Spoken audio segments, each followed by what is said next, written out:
You want executive level, but can you actually hold that space?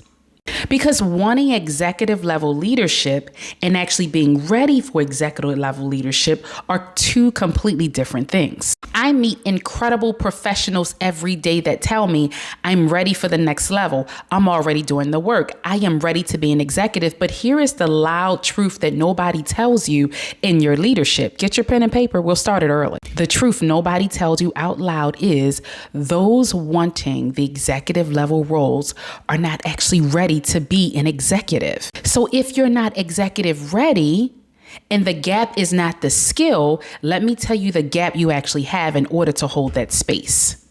It is your identity and it is your executive presence. Stay with me while I explain this. You are operating still as if you are a top performer. Keep in mind, executives do not operate like top employees or individual contributors. They have a strategy. They have a process. And in that strategy, in that process, they don't just solve problems. They shape the narrative.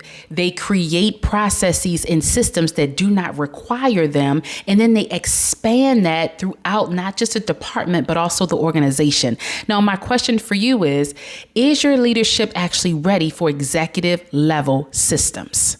Do you influence outcomes across organizations? And do you still show up like the person who executes, or you're showing up as the executive in your leadership? Now, I'm going to challenge this. Are you still the most hardest worker in the room? And if you are, that's perfectly fine. But keep in mind, executives are not promoted for their output. They are promoted for their presence. They are promoted for their authority. They are promoted for their influence.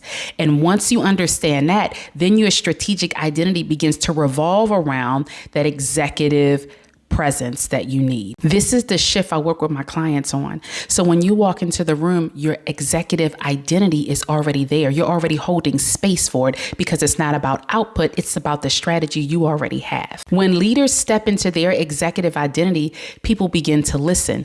They begin to have more clarity. You hold more confidence because your presence actually communicates it. The person is already operating at that next level. So if you say you want executive leadership, the real question is, are you actually already holding it?